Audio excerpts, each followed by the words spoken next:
میرے محترم بھائیوں، دوستوں اور بزرگوں، اللہ تعالیٰ کا ہم پر احسان ہے، کرم ہے کہ اللہ پاک نے ہمیں ایک اور جمعۃ المبارک کی حاضری نصیب فرما دی۔ کتنے ہی مسلمان پچھلے جمعے کو دنیا کے اندر موجود تھے، لیکن آج وہ اس دنیا میں موجود نہیں ہیں۔ گویا کہ وہ جمعہ ان مسلمانوں کی زندگی کا آخری جمعہ تھا۔ اب ہمیں بھی معلوم نہیں کہ اگلا جمعہ ہماری زندگی میں لکھا ہے یا نہیں، اگلا مہینہ ہماری زندگی میں لکھا ہے یا نہیں، اگلا سال ہماری زندگی میں لکھا ہے یا نہیں۔ تو اللہ پاک نے ہم پر کرم فرمایا کہ ہمیں ایک اور جمعۃ المبارک کی حاضری نصیب فرمایا۔ میرے محترم دوستو، اللہ پاک کا احسان ہے، کرم ہے کہ اللہ پاک نے ہمیں حضور اکرم صلی اللہ علیہ وسلم کی امت میں پیدا فرمایا، کہ جس میں آنے کے لیے نبی بھی دعائیں کیا کرتے تھے کہ یا اللہ ہمیں آخری امت میں بطور امتی ہی بھیج دے۔ حضرت عیسیٰ علیہ السلام نے دعا کی، اللہ پاک نے ان کی دعا قبول بھی کی۔ اللہ پاک نے مزید احسان فرمایا کہ ہمیں مسلمانوں کے گھر میں پیدا کر دے۔ اگر اللہ تعالیٰ چاہتے ہمیں کسی غیر مسلم کے گھر میں پیدا کر دیتے تو ہم کچھ کر سکتے تھے؟ کچھ بھی نہیں کر سکتے تھے۔ اس پر اللہ پاک کا شکر ادا کرا۔ اس کے بعد مزید بھی اللہ پاک نے احسان فرمایا کہ جس وقت ہم پیدا ہوئے ہمارا پورا جسم موجود تھا، ہماری آنکھیں بھی موجود تھی جو کہ دیکھ رہی تھی، کان بھی موجود تھے سن رہے تھے، زبان بھی موجود تھی، ہاتھ پاؤں بھی موجود تھے، پورا جسم موجود تھا، یہاں تک کہ دل و دماغ بھی موجود تھا۔ اگر اللہ تعالیٰ چاہتے ہمیں پیدائشی معذور پیدا کر دیتے، کچھ کر سکتے تھے؟ کچھ بھی نہیں کر سکتے تھے۔ تو اللہ پاک نے کتنے سارے احسان فرمائے، اور آج بھی ہم پر احسان فرما رہے ہیں کہ ہم اللہ تعالیٰ کی نعمتوں کا استعمال کرتے ہیں۔ اللہ تعالیٰ کا دیا ہوا جسم جو کہ امانت ہے، اس کا غلط استعمال کرتے ہیں، گناہ کرتے ہیں۔ اس کے باوجود بھی اللہ پاک ہماری آنکھوں کی روشنی کو برقرار رکھتے ہیں۔ اگر اللہ تعالیٰ چاہے ہم آنکھوں سے جس وقت گناہ کر رہے ہوں، جس وقت ہم بد نظری کر رہے ہوں، اگر اللہ تعالیٰ یہ کہیں کہ یہ آنکھیں تو میں نے امانت کے طور پر دی تھی اور تو اس سے گناہ کر رہا ہے، چل اس کی آنکھوں کی روشنی کو ختم کر دے، تو وہ تو کر سکتا ہے۔ لیکن اللہ پاک پھر بھی احسان فرماتے ہیں کہ گناہ کرنے کے باوجود بھی آنکھیں دیکھ رہی ہوتی ہیں، اور آج بھی دیکھ رہی ہیں۔ کتنے ہی مسلمان ایسے ہوں گے کہ جنہوں نے رات کو فلمیں دیکھی ہوں گی، رات کو ڈرامے دیکھے ہوں گے، اور رات کو اس طرح بہت ساری ایسی چیزیں دیکھی ہوں گی جس کے دیکھنے کا اللہ پاک نے منع فرمایا ہے۔ اس کے باوجود بھی ان کی آنکھیں اسی طرح دیکھ رہی ہیں۔ اسی طرح کتنوں نے رات کو گانے سنے ہوں گے، اور اسی طرح غیبتیں کی ہوں گی، غیبتیں سنی ہوں گی، اس کے باوجود بھی یہ کان کام کر رہے ہیں، اس کے باوجود بھی یہ زبان بول رہی ہے، اس کے باوجود بھی یہ ہاتھ پیر کام کر رہے ہیں۔ گویا کہ اللہ پاک نے فضل و کرم فرمایا کہ گناہوں کے باوجود بھی ہمیں ہمارا جسم اسی طرح دیا ہوا ہے۔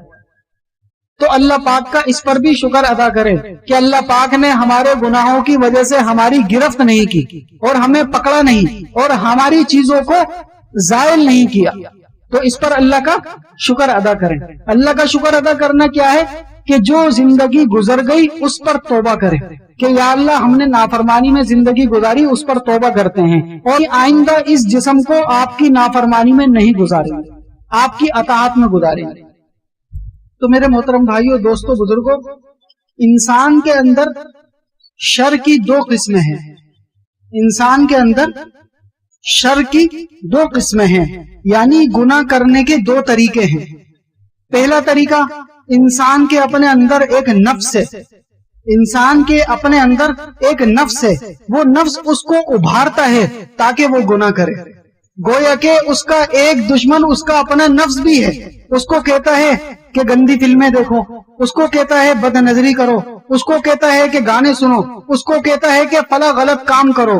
گویا کہ اس کے اندر ایک نفس ہے، وہ نفس اس کو بار بار گناہ کی طرف آمادہ کرتا ہے۔ اور دوسرے نمبر پر جو دوسری چیز ہے وہ ہے شیطان، اور شیطان ہے باہر، یعنی نفس اپنے اندر موجود ہے اور شیطان باہر موجود ہے۔ اب شیطان بھی یہ کوشش کرتا ہے کہ کسی طریقے سے یہ انسان گناہ کرے، کسی طریقے سے یہ انسان اللہ کا باغی بن جائے، کسی طریقے سے یہ اللہ کا نافرمان بن جائے، اور وہ بھی اس کو ابھارتا رہتا ہے۔ تو انسان کے پیچھے پڑنے والی چیزیں دو ہیں، ایک ہے نفس اور ایک ہے شیطان۔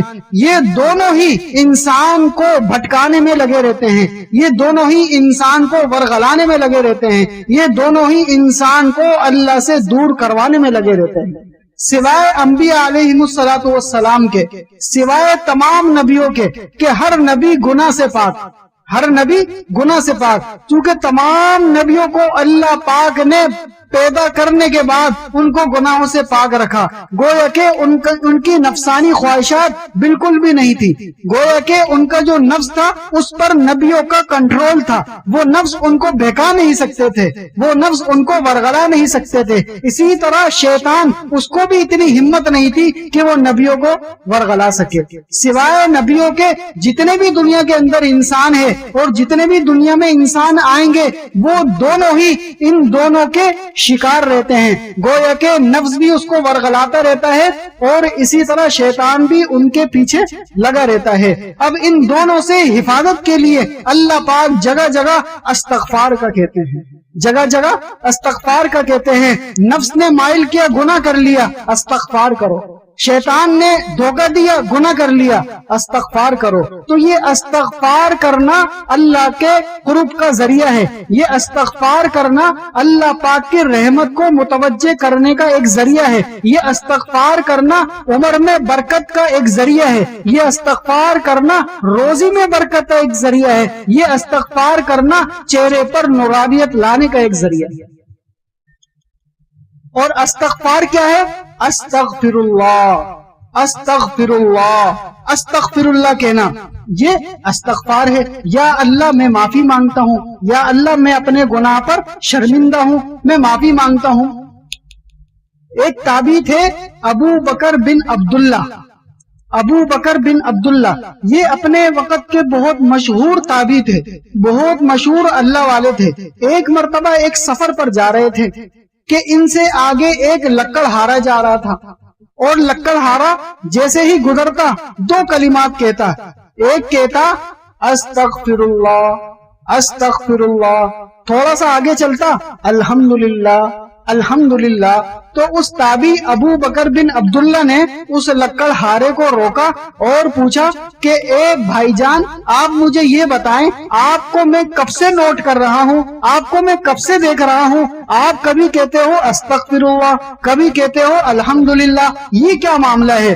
تو اس لکڑہارے نے کہا میں استغفر اللہ اس لیے کہتا ہوں کہ مجھے اپنا گناہ یاد آ جاتا ہے، میں گناہوں میں مبتلا ہوں، میں تو رات دن گناہ کرتا ہوں، اسی وجہ سے استغفار کرتا رہتا ہوں، اور الحمدللہ اس لیے کہتا ہوں کہ اللہ پاک نے ان گناہوں کی وجہ سے میرے جسم کو زائل نہیں کیا، میری آنکھوں کو بند نہیں کیا، میرے آنکھوں کو بند نہیں کیا، کانوں کو بند نہیں کیا، زبان کو بند نہیں کیا، مجھے پورا جسم اسی طرح دیا ہوا ہے، تو میں اس کو یاد کر کے اس کا شکر ادا کرتا ہوں اور الحمدللہ کہتا ہوں۔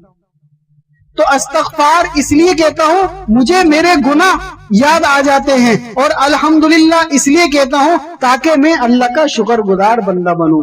تو ان صحابی، اس تابعی نے ان سے پوچھا کہ اس کے علاوہ بھی آپ کو کچھ آتا ہے؟ تو اس لکڑہارے نے کہا کہ میں حافظ قرآن ہوں، اس کے علاوہ مجھے پورا قرآن آتا ہے، لیکن جب بھی مجھے وقت ملتا ہے، جب بھی میں کہیں سفر پر جاتا ہوں، جب بھی کہیں بیٹھ جاتا ہوں، تو میری زبان پر استغفر اللہ، استغفر اللہ، الحمدللہ، الحمدللہ یہ میں کہتا رہتا ہوں۔ جس وقت اللہ پاک نے انسانوں کو پیدا فرمایا، انسانوں کو پیدا فرمانے کے بعد دنیا میں بھیجا، تو شیطان نے اللہ پاک سے ایک بات کہی اور کہنے لگا کہ قسم ہے مجھے تیری ذات کی، قسم ہے مجھے تیری ذات کی، میں تیرے بندوں کو جب تک ان کے جسموں کے اندر روح ہے میں بھٹکاتا رہوں گا، میں ان کو دھوکہ دیتا رہوں گا، میں ان کو مکاری سے، چالاکی سے گمراہ کرتا رہوں گا۔ تو اس کے جواب میں اللہ رب العزت نے ارشاد فرمایا کہ قسم ہے مجھے میری ذات کی، قسم ہے مجھے میرے رب ہونے کی، قسم ہے مجھے میرے اللہ ہونے کی، قسم ہے مجھے زمین اور آسمان کی، جب تک میرا بندہ مجھ سے استغفار کرتا رہے گا، میں اس کے گناہوں کو معاف کرتا رہوں گا۔ تو جب تک انسان استغفار کرتا رہے گا گویا کہ اللہ پاک اس کے گناہوں کو معاف کرتے رہیں گے. تو کیوں نہ ہم بھی رات دن استغفار کریں، رات دن اللہ پاک کو یاد کریں اور اپنے گناہوں کو دیکھ کر اللہ تعالی سے معافی مانگیں. اسی طرح قرآن کریم میں اللہ رب العزت ارشاد فرما رہے ہیں الذین اذا فعلوا فاحشة الذین اذا فعلوا فاحشة او ظلموا انفسهم ذکروا اللہ فاستغفروا لذنوبهم ومن يغفر الذنوب الا اللہ ولم يصروا على ما فعلوا وهم يعلمون. جس وقت یہ آیت مبارکہ دنیا میں نازل ہوئی تو اس سے پہلے ایک واقعہ پیش آیا. وہ واقعہ ایک صحابی جن کا نام تھا تیہان. کیا نام تھا؟ تیہان. وہ کھجور بیچا کرتے تھے، ان کی کھجور کی دکان تھی. ایک مرتبہ شیطان نے ان پر حملہ کیا. ایک مرتبہ دل میں برا خیال آیا. وہ کیا آیا کہ ایک خاتون کھجور خریدنے آئی. ایک خاتون کھجور خریدنے آئی. وہ بڑی خوبصورت حالانکہ پردے میں تھی، اس کا ہاتھ دکھ رہا تھا. اس خاتون نے کہا کہ مجھے یہ کھجور دے دیں. اس دکاندار کے دل میں خیال آیا کہ کسی طریقے سے اس کے ہاتھ پر اپنا ہاتھ رکھ لوں. گویا کہ شیطان نے دل میں یہ بات ڈالی، نفس نے دل میں یہ بات ڈالی. تو اس دکاندار نے کہا کہ یہ کھجور تو اچھے نہیں ہیں، اچھے والے کھجور تو اندر گھر میں رکھے ہیں، چلو میں وہاں سے آپ کو ایک کھجور دیتا ہوں، وہاں سے میں آپ کو کچھ کھجورے دیتا ہوں. وہ اس کو اپنے ساتھ گھر میں لے گیا. جیسے ہی گھر میں لے گیا کھجور دینے لگا تو ہلکا سا اپنا ہاتھ اس کے ہاتھ پر ٹچ کر دیا. اب وہ عورت چلی گئی. اس کے بعد دل میں ان کے ایک خیال آیا، کیونکہ کون ہیں وہ تو اللہ کے رسول کے صحابی ہیں. دل میں فوراً یہ خیال آیا کہ مجھ سے گناہ ہو گیا، مجھ سے گناہ ہو گیا، مجھ سے لغزش ہو گئی. میں فوراً آپ علیہ الصلوۃ والسلام کے دربار میں حاضر ہو کر اس گناہ سے معافی مانگنا چاہتا ہوں. فوراً آپ علیہ الصلوۃ والسلام کے دربار میں گئے اور سارا واقعہ بتایا. تو آپ علیہ الصلوۃ والسلام نے خاموشی اختیار کی. اسی طرح تفسیر میں ایک اور واقعہ بھی آتا ہے کہ دو دوست تھے. ان میں سے ایک کا نام تھا مجاہد اور ایک کا نام تھا انصاری. ایک کا نام تھا مجاہد، ایک کا نام تھا انصاری. وہ دونوں بڑے پکے دوست تھے. ایک مرتبہ کیا ہوا، جو مجاہد تھا اس کو جہاد میں جانا تھا. تو وہ جہاد میں جانے لگا تو اس نے اپنے دوسرے دوست انصاری کو کہا کہ میرے گھر میں اگر میرے بیوی بچوں کو کبھی کوئی کھانے پینے کی ضرورت کی چیز منگوانی ہو تو آپ لا دیا کریں. اس نے کہا ٹھیک ہے. اس کے بعد وہ چلے گیا جہاد میں. پھر اس کے گھر میں ضرورت پڑی سودے کی تو ان کی بیوی مجاہد کی بیوی نے اس دوست یعنی انصاری کو کہا کہ مجھے یہ کھانے پینے کی کوئی اشیاء چاہیے. وہ کھانے پینے کی اشیاء لے کر جب آیا، واپسی میں جیسے ہی اس نے دروازے سے اس چیز کو لینے کے لیے ہاتھ نکالا تو اس انصاری نے اس کے ہاتھ پر اپنا ہاتھ ٹچ کر دیا. یہ گناہ ہو گیا. کیونکہ کون ہیں وہ تو اللہ کے رسول کے دور کے صحابی ہیں. فوراً دل میں یہ خیال آیا کہ مجھ سے گناہ ہو گیا. کیوں؟ شیطان نے ورغلا دیا، نفس نے دھوکہ دے دیا. اور دل میں اس طرح کی چاہتیں ہوتی ہیں، اس طرح کا انسان کے دل کے اندر خیالات آتے رہتے ہیں. فوراً آپ علیہ الصلوۃ والسلام کی خدمت میں حاضر ہوئے اور فرمایا کہ مجھ سے یہ گناہ ہو گیا، اب میں اس گناہ سے کس طریقے سے معافی مانگوں. تو اس کے بعد اللہ رب العزت نے حضرت جبرائیل علیہ السلام کو بھیج دیا. حضرت جبرائیل علیہ السلام نے آ کر یہ آیت مبارکہ پڑھی والذین اذا فعلوا فاحشة، اور وہ لوگ جن کے دلوں کے اندر کوئی گناہ ہو گیا، جن سے کوئی گناہ ہو گیا. والذین اذا فعلوا فاحشة، کوئی گناہ ہو گیا، او ظلموا انفسهم، یا انہوں نے اپنی جانوں پر ظلم کر دیا. جب ان سے گناہ ہو گیا تو انہوں نے کیا کیا؟ ذکر اللہ، فوراً اللہ کو یاد کیا، فوراً اللہ سے معافی مانگی. فاستغفروا لذنوبہم، اور اپنے گناہوں پر استغفار کرنے لگ گئے، اپنے گناہوں پر استغفار کرنے لگ گئے اور دل میں یہ خیال کرنے لگ گئے وَمَن يَغْفِرُ الذُّنُوبَ إِلَّا اللَّهُ، کہ کون ہے جو اللہ کے علاوہ اس گناہ کو معاف کرے؟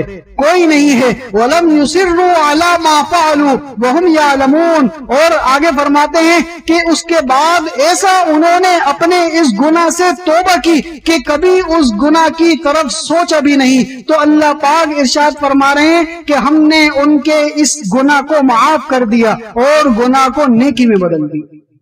چونکہ جب انسان کو اپنے گناہ پر شرمندگی ہو گئی، جب گناہ کو گناہ سمجھ لیا، جب پتہ چل گیا میں نے یہ گناہ کیا ہے، اس پر توبہ کرنی چاہیے. جب انسان توبہ کرتا ہے اور اللہ کو یاد کرتا ہے اور استغفار کرتا ہے تو اللہ پاک غفور الرحیم ہے، اللہ پاک معاف کرنے والے ہیں. تو اس کے اس استغفار کی وجہ سے اس کے گناہ کو معاف کر دیتے ہیں. تو یہ تو ایک واقعہ ہے. اس طرح کئی واقعات ہیں کہ اللہ پاک فرماتے ہیں کہ یا ایھا الذین آمنوا لا تقنطوا من رحمت اللہ. یا ایھا الذین آمنوا لا تقنطوا من رحمت اللہ. اے ایمان والو، اللہ کی رحمت سے کبھی مایوس نہیں ہونا. اسی طرح ایک مرتبہ ابو سعید خدری رضی اللہ تعالی عنہ سے روایت ہے کہ آپ علیہ الصلوۃ والسلام نے ارشاد فرمایا کہ ایک مرتبہ بنی اسرائیل کے اندر ایک شخص تھا جس نے 99 قتل کیے تھے، جس نے 99 قتل کیے تھے، ایک کم 100. اس کے دل میں یہ خیال آیا کہ میں چاہتا ہوں کہ میں نے 99 قتل کیے ہیں، اب اس سے توبہ کر لوں. تو اس نے ایک راہب سے پوچھا کہ بتاؤ میرے گناہ کا ختم کرنے کا، یعنی میرے گناہ سے معافی مانگنا چاہتا ہوں، اس کا کوئی طریقہ ہے؟ اس راہب نے کہا کوئی طریقہ نہیں ہے، آپ نے تو 99 قتل کیے ہیں، آپ کی تو اب بخشش نہیں ہو سکتی. اس بندے کو غصہ آیا، اس نے اس راہب کو بھی قتل کر دی. اب پورے 100 ہو گئے، پورے 100 قتل کر دیے. اب اس کو کسی نے کہا کہ ایک جگہ ایسی ہے، ایک علاقہ ایسا ہے کہ وہاں پر اللہ والے رہتے ہیں، وہاں پر اللہ کو پکارنے والے رہتے ہیں، آپ وہاں چلے جائیں، ہو سکتا ہے وہاں پر جا کر آپ کی بخشش کا کوئی ذریعہ بن جائے. ابھی وہ شخص اپنے علاقے سے نکلا، ابھی جا ہی رہا تھا کہ درمیان میں اس کی موت واقع ہو گئی. ابھی وہ راستے میں تھا کہ اس کی موت واقع ہو گئی. اب دو طرف فرشتے آ گئے، ایک طرف فرشتے آئے کہ اس کو جنت میں لے کے جائیں گے کیونکہ اس نے توبہ کر لی تھی، اور دوسری طرف فرشتے آ گئے، انہوں نے کہا اس کو دوزخ میں لے کر جائیں گے کیونکہ اس نے 100 قتل کیے. تو اللہ رب العزت نے ڈائریکٹ زمین کو حکم دیا، کیا کہا کہ اے زمین اس طریقے سے چھوٹی ہو جا جس پر یہ جا رہا تھا، جس علاقے میں یہ جا رہا تھا اس کے قریب ہو جا، اور جس علاقے سے آ رہا تھا اس سے دور ہو جا. اور فرشتوں سے کہا کہ تمہارا فیصلہ اس طریقے سے ہو سکتا ہے کہ جس جگہ یہ جا رہا تھا اگر وہاں کا راستہ کم ہے تو وہ والے فرشتے اس کو لے جائیں، اور جس جگہ سے آ رہا تھا اگر وہاں کا راستہ کم ہے تو وہ والے فرشتے لے جائیں. جبکہ زمین کو حکم دیا کہ وہ زمین کہ جس طرف جا رہے ہیں وہ کم ہو جائے. اللہ پاک کے حکم سے وہ راستہ کم ہو گیا جہاں پر جا رہا تھا. تو وہ فرشتے جو جنت والے تھے وہ اس کو لے کر چلے گئے اور اس کی بخشش ہو گئی. کیوں بخشش ہو گئی؟ کہ اس کے دل میں اللہ پاک نے توبہ کا دروازہ کھولا ہوا تھا. وہ توبہ کرنے جا رہا تھا، وہ اللہ سے معافی مانگنے جا رہا تھا. اور اللہ پاک نکتہ نواز ہے، اللہ پاک نکتہ نواز ہے، وہ دلوں کو جانتا ہے. اس کو پتا ہے کہ یہ میرا بندہ معافی مانگ رہا ہے، یہ میرا بندہ میرے پاس آنا چاہتا ہے، مجھ سے شرمندہ ہے، میں کیوں نہ اس کو معاف کروں. اسی طرح ایک مرتبہ بنی اسرائیل کے اندر موسیٰ علیہ السلام کے زمانے میں بارشیں بند ہو گئی، بارشیں آنا بند ہو گئی. تو اللہ پاک سے موسیٰ علیہ السلام نے کہا کہ اے اللہ بارشیں بند ہو گئی، یہاں تک کہ زمین کے اندر سے غلہ اگنا بھی بند ہو گیا، یہاں تک کہ سبزیاں بھی ختم ہو گئی، پھل فروٹ بھی ختم ہو گئے، بہت پریشانی ہے، یا اللہ بارش نازل فرما دے. اللہ رب العزت نے ارشاد فرمایا کہ اے موسیٰ آپ کی قوم کے اندر ایک شخص ایسا ہے کہ جس نے کبھی بھی مجھے یاد نہیں کیا، جو کبھی نماز نہیں پڑھتا، مجھے یاد نہیں کرتا. آپ ایسا کریں پہلے اپنی قوم کے اندر سے اس بندے کو باہر نکال دیں، اس کے بعد بارش ہوگی. موسیٰ علیہ السلام نے اپنی قوم والوں سے کہا کہ کون ہے وہ بدبخت شخص کہ جس نے کبھی اللہ کو یاد نہیں کیا، کبھی اللہ کے سامنے سجدہ نہیں کیا، وہ ہماری اس قوم سے نکل جائے۔ اب وہ شخص اس قوم میں موجود تھا، دلی دل میں رونے لگ گیا، دلی دل میں اللہ سے معافی مانگنے لگ گیا اور کہنے لگا یا اللہ مجھ سے غلطی ہو گئی، یا اللہ شیطان نے مجھے دھوکے میں ڈالے رکھا، یا اللہ میں اپنے نفس کے مطابق چلنے لگ گیا، یا اللہ میں معافی مانگتا ہوں، یا اللہ مجھے معاف کر دے۔ ابھی وہ بات چیت کر رہا ہے، اللہ پاک کا حکم ہوا، بارش نازل ہونا شروع ہو گئی۔ موسیٰ علیہ السلام نے اللہ سے پوچھا یا اللہ ابھی تو کوئی بندہ باہر نہیں نکلا، یہ بارش کیسے ہو گئی؟ تو اللہ پاک نے ارشاد فرمایا کہ اے موسیٰ جس کی وجہ سے بارش روکی تھی اسی کی وجہ سے کر دی۔ تو موسیٰ علیہ السلام نے عرض کیا کہ اے اللہ مجھے بتائیں وہ شخص کون ہے؟ تو اللہ رب العزت نے ارشاد فرمایا کہ اے موسیٰ جس وقت وہ بندہ ہمارا نافرمان تھا، جس وقت ہم اس سے ناراض تھے، ہم نے تو اس وقت اس کا نام نہیں بتایا، اب تو وہ ہمارا دوست ہے، کیسے نام بتا دیں؟ تو اللہ پاک ایسے پردہ رکھنے والے ہیں، ایسے عیبوں کو چھپانے والے ہیں۔ ہمارے مانگنے میں کمی ہے، ہماری معافی مانگنے میں کمی ہے، اللہ پاک تو ابھی بھی ہم سے دوستی کرنے کے لیے تیار ہے۔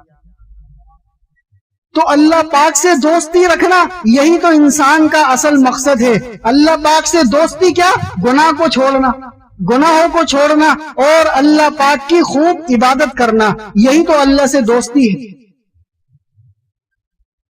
اسی طرح ایک صحابی رسول ہیں برا بن عازب رضی اللہ تعالی عنہ، وہ روایت کرتے ہیں کہ ایک مرتبہ آپ علیہ الصلوۃ والسلام نے ارشاد فرمایا کہ بتاؤ مجھے اس شخص کی خوشی کے بارے میں کہ جس شخص کی اونٹنی ہو اور اس اونٹنی کے اوپر اس کے کھانے پینے کا سامان ہو اور اچانک وہ اونٹنی اپنی رسی کو توڑ کر بھاگ جائے اور سارا سامان اپنے ساتھ لے جائے، اور وہ شخص کبھی ادھر بھاگے کبھی ادھر بھاگے اور اس کے علاوہ کوئی کھانے پینے کی چیز بھی نہ ہو، اور اچانک وہ اونٹنی اس کو دور سے دکھے، تو اس کی خوشی کا کیا عالم ہوگا کہ ریگستان کے اندر، ایک جنگل کے اندر اس اونٹنی کو وہ پالے تو وہ کتنا خوش ہوگا۔ تو صحابہ کرام نے عرض کیا کہ اے اللہ کے رسول وہ تو بہت ہی زیادہ خوش ہوگا۔ تو آپ علیہ الصلوۃ والسلام نے ارشاد فرمایا کہ جس طریقے سے وہ انسان خوش ہوگا، اسی طریقے سے جب انسان اللہ پاک سے توبہ کرتا ہے اور اپنے گناہوں پر شرمندہ ہوتا ہے اور اللہ پاک سے معافی مانگتا ہے اور استغفار کرتا ہے، تو اللہ رب العزت اس شخص سے کئی گنا زیادہ خوش ہوتے ہیں۔ اللہ پاک اتنے زیادہ خوش ہوتے ہیں کہ میرا بندہ میرے پاس آ گیا، کہ میرا بندہ مجھ سے راضی ہو گیا۔ انسان کو منانے کے لیے کتنی کوششیں کرتا ہے، اور اللہ پاک انسانوں کو اپنی طرف بلانے کے لیے دن میں 5 بار بلاتے ہیں، دن میں 5 بار بلاتے ہیں، آؤ میرے بندوں کہاں جا رہے ہو، آؤ نا کامیابی کی طرف، آؤ نا بھلائی کی طرف۔ کون ہے؟ روزانہ رات کو اللہ تعالیٰ تمام انسانوں کو آوازیں لگاتے ہیں تہجد کے وقت میں کہ کون ہے جو پریشان ہے، کون ہے جو تندرست ہے، کون ہے جو بیمار ہے، کون ہے جو مقروض ہے، کون ہے جو بے روزگار ہے، آؤ میں اس کی پریشانی دور کروں، آؤ میں اس کی بیماری دور کروں۔ لیکن اس وقت انسان غفلت میں سو رہے ہوتے ہیں۔ اللہ پاک پہلے آسمان پر آ جاتے ہیں، خود چل کر ہمارے دروازے پر آ جاتے ہیں، لیکن ہم اس وقت یا تو سو رہے ہوتے ہیں یا کسی نہ کسی گناہ میں مبتلا ہوتے ہیں۔ تو تہجد کے وقت دعائیں قبول ہوتی ہیں، تہجد کے وقت دعائیں قبول ہوتی ہے۔ کوشش کریں کہ تہجد کے وقت میں اللہ پاک کو یاد کریں، 2 رکعت نماز تہجد پڑھیں اور اللہ پاک سے دعا کریں۔ جو کوئی بھی پریشانی ہوگی اللہ پاک تہجد کی دعا کی برکت سے اس کو دور فرما دیں گے۔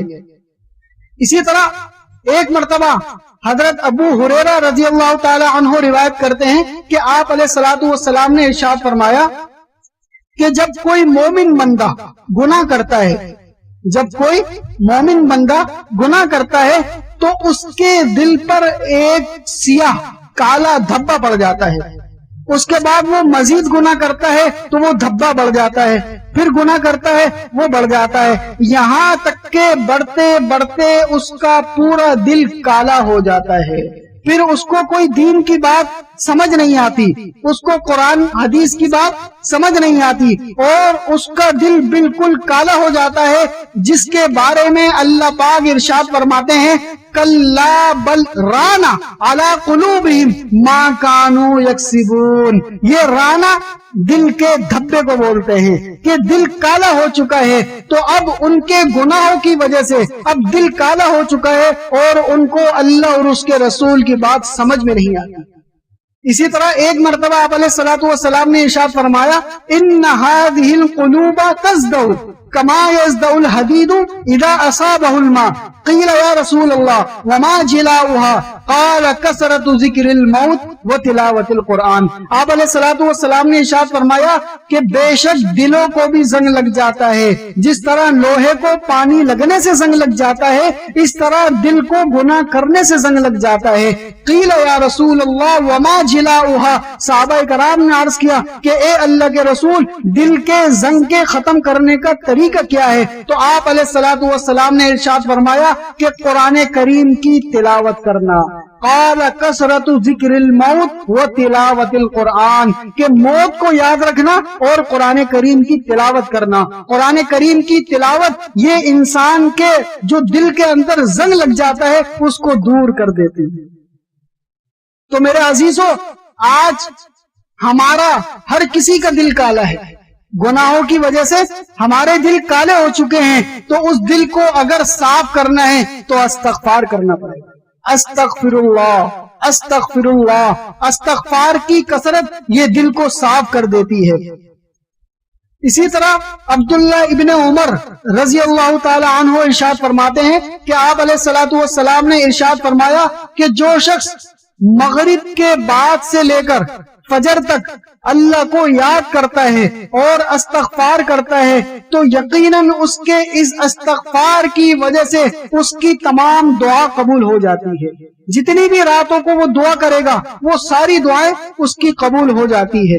اسی طرح ایک مرتبہ حضرت عبداللہ ابن عمر رضی اللہ تعالی عنہ ارشاد فرماتے ہیں کہ آپ علیہ الصلوۃ والسلام نے ارشاد فرمایا کہ میں دن میں 100 مرتبہ استغفار کرتا ہوں، کہ دن میں 100 مرتبہ استغفار کرتا ہوں۔ تو حضرت عبداللہ ابن عمر رضی اللہ تعالی عنہ فرماتے ہیں کہ جب آپ علیہ الصلوۃ والسلام استغفار کیا کرتے تھے کہتے تھے استغفر اللہ، یا اللہ میں معافی مانگتا ہوں، استغفر اللہ، یا اللہ میں معافی مانگتا ہوں۔ تو ابن عمر رضی اللہ تعالی عنہ فرماتے ہیں کہ ہم ان کو باقاعدہ گن لیا کرتے تھے کہ کتنی مرتبہ زبان سے کہا، تو کم سے کم 100 مرتبہ آپ علیہ الصلوۃ والسلام جو کہ بخشے بخشائے ہیں، جو کہ رحمت للعالمین ہیں، جو کہ تمام نبیوں کے سردار ہیں، لیکن اپنی امت کو تعلیم دینے کے لیے فرما رہے ہیں کہ استغفار کو کثرت سے کیا کرو۔ تو آپ علیہ الصلوۃ والسلام تو بخشے بخشائے تھے، آپ علیہ الصلوۃ والسلام تو گناہوں سے پاک تھے، اس کے باوجود بھی استغفار کیا کرتے تھے۔ تو مجھے اور آپ کو کتنی زیادہ ضرورت ہے، کتنی زیادہ ضرورت ہے استغفار کہنے کی۔ اسی طرح ایک مرتبہ حضرت حسن بصری رحمت اللہ علیہ کے پاس ایک شخص آیا اور آ کر کہنے لگا کہ میں بہت زیادہ پریشان ہوں، تنگ دست ہوں، مجھے کوئی وظیفہ بتا دیں تاکہ میری وہ تنگ دستی دور ہو جائے۔ تو حضرت حسن بصری رحمت اللہ علیہ نے ارشاد فرمایا کہ آپ کثرت سے استغفار کیا کرو، آپ کثرت سے استغفار کیا کرو اور چلتے پھرتے استغفر اللہ استغفر اللہ استغفر اللہ کہتے رہا کرو۔ اس کے بعد تھوڑی دیر کے بعد ایک اور شخص آیا، اس نے آ کر کہا کہ حضرت میری روزی کا بڑا مسئلہ ہے، میں بے روزگار ہوں اور میرا کوئی انتظام نہیں ہو رہا، مجھے کوئی وظیفہ بتا دیں تاکہ میری روزی کا کوئی انتظام ہو جائے۔ تو حضرت حسن بصری رحمت اللہ علیہ نے ارشاد فرمایا آپ کثرت سے استغفار کیا کرو اور چلتے پھرتے استغفر اللہ استغفر اللہ استغفر اللہ کہتے رہا کرو۔ اس کے تھوڑی دیر کے بعد ایک اور شخص آیا، اس نے آ کر کہا کہ حضرت میں بے اولاد ہوں، میرے اولاد نہیں ہو رہی، اولاد کی نعمت سے مالا مال نہیں ہوں، یا اللہ اے حسن بصری میں بے اولاد ہوں، مجھے کوئی وظیفہ بتا دے۔ حضرت حسن بصری رحمت اللہ علیہ نے ارشاد فرمایا کہ آپ کثرت سے استغفار کیا کرو اور چلتے پھرتے استغفر اللہ استغفر اللہ استغفر اللہ کرتے رہا کرو۔ اس کے بعد چوتھا شخص آیا، اس شخص نے آ کر کہا کہ میں زمیندار ہوں، میں ایک کسان ہوں، اس سال میری زمین میں کوئی کھیتی باڑی ہوئی لیکن کچھ اگا ہی نہیں، کھیتی باڑی کی لیکن کچھ اگا ہی نہیں، کوئی پھل نہیں آیا، کوئی سبزی نہیں آئی، آپ مجھے کوئی وظیفہ بتا دیں تاکہ میری زمین کے اندر پھل اور اناج وغیرہ پیدا ہو جائے۔ تو حضرت حسن بصری رحمت اللہ علیہ نے ارشاد فرمایا آپ کثرت سے استغفار کیا کرو اور چلتے پھرتے استغفر اللہ یہ کہتے رہا کرو۔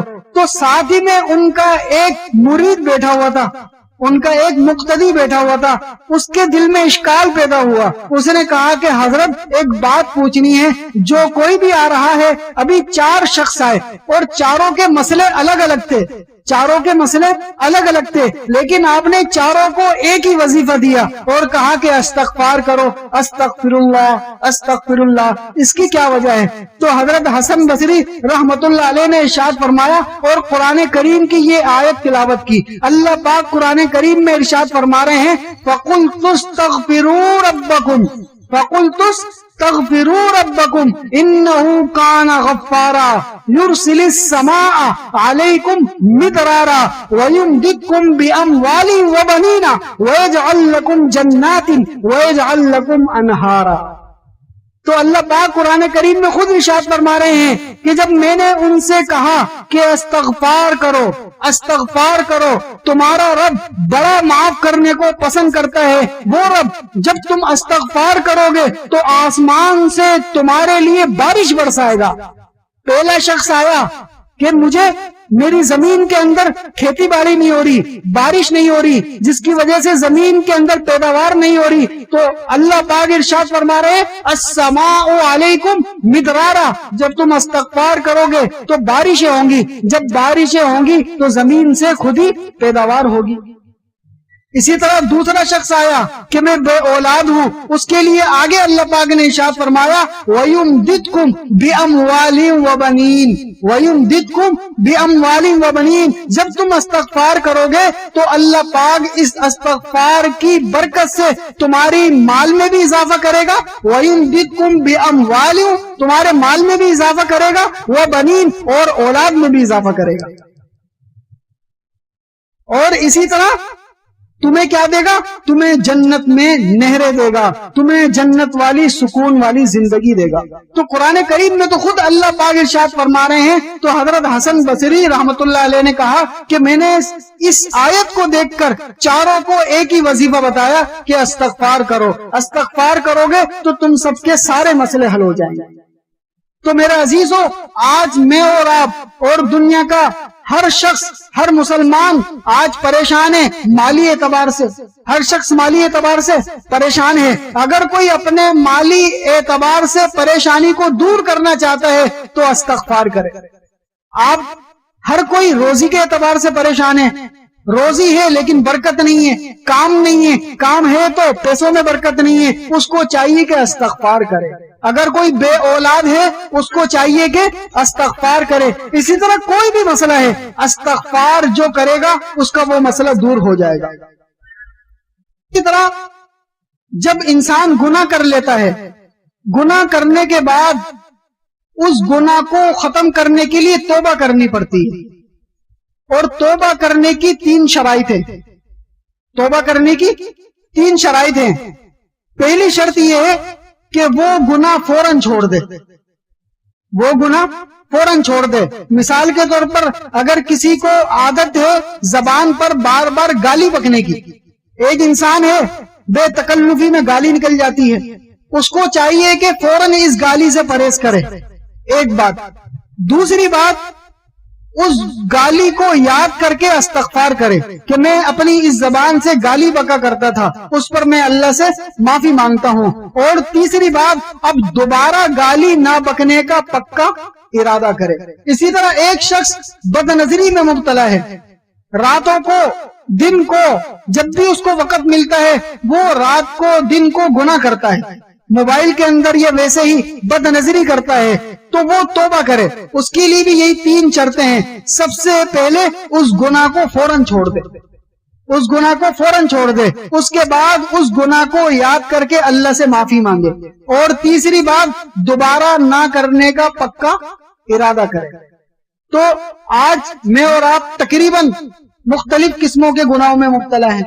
کوئی بد نظری کے گناہ میں، کوئی غیبت کے گناہ میں، کوئی چغلی کے گناہ میں، اور اسی طرح کوئی گانا سننے کے گناہ میں، کوئی فلمیں دیکھنے کے گناہ میں. یہ گناہ عام گناہ ہیں، یہ گناہ عام گناہ ہیں کہ جس کو مسلمان گناہ بھی نہیں سمجھتے. تو سب توبہ کرتے ہیں نا اس سے. جو گناہ ہو گئے ان سے توبہ کرنی ہے. اور توبہ کی کتنی شرطیں ہیں؟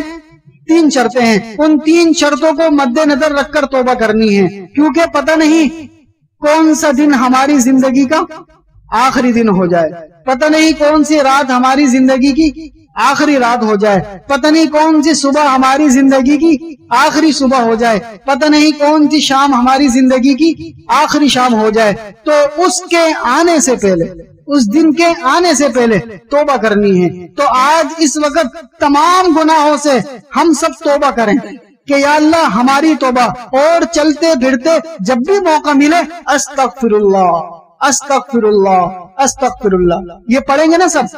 استغفار کثرت سے پڑھتے رہا کریں.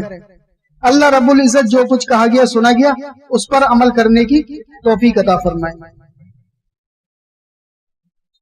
یہ ایک نظم ہے، ایک کسی نے کہا تھا کہ وہ نظم آپ سنا دیجئے گا. ہے تو گناہوں سے متعلق ہے. جب انسان دنیا سے چلا جائے گا اور اگر گناہوں کی زندگی گزار کر گیا ہوگا، وہاں پر جب اللہ پاک اس سے پوچھیں گے کہ بتا تو گناہ کیوں کر کے آیا ہے، تو وہ وہاں پر شرمندہ ہوگا. اسی شرمندگی کو مد نظر رکھتے ہوئے یہ نظم ہے. میرا رب مجھ سے پوچھے گا نہ کیوں مجھ سے شرم آئی، گناہ کرتا تھا چھپ چھپ کر نہ کیوں مجھ سے شرم آئی.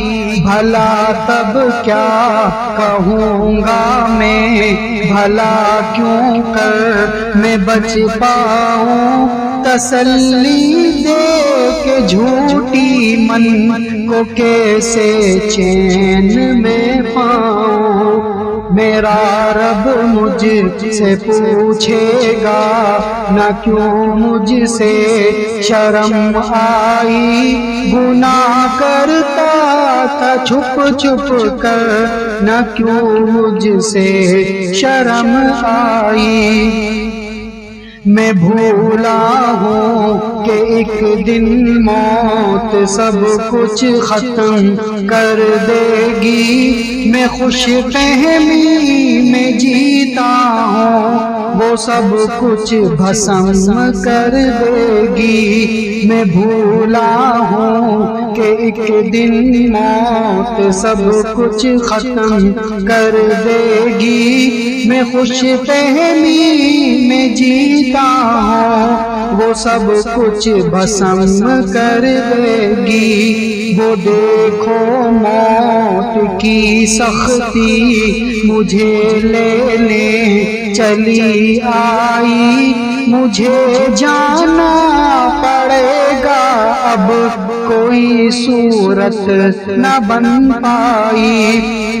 سوالوں کی جھڑی ہوگی بتاؤ کیا کیا تم نے، میں دل ہی دل میں روں گا یہ آخر کیا کیا تم نے. کلام رب صدا دیتا مگر میں کان نہ دھرتا، پڑی جاتی تھی رب کی آیتیں پر ایک نہ سنتا.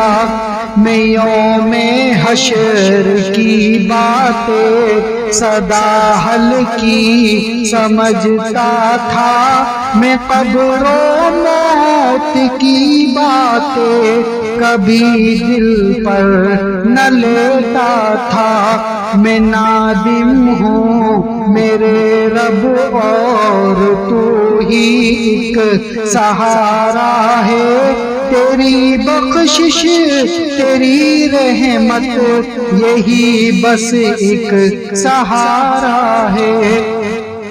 میرا رب مجھ سے پوچھے گا نہ کیوں مجھ سے شرم آئی، گناہ کرتا تھا چھپ چھپ کر، نہ کیوں مجھ سے شرم آئی، بھلا تب کیا کہوں گا میں، بھلا کیوں کر میں بچ پاؤں، تسلی دے کے جھوٹی من کو کیسے چین میں پاؤں۔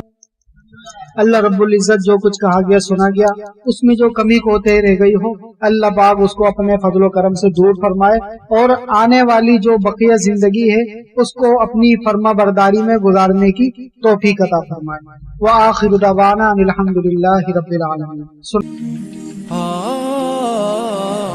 درس قرآن، درس حدیث، اصلاحی بیانات، فقہی مسائل اور وظائف کے لیے مفتی ابو بکر انصاری کے چینل کو سبسکرائب کریں۔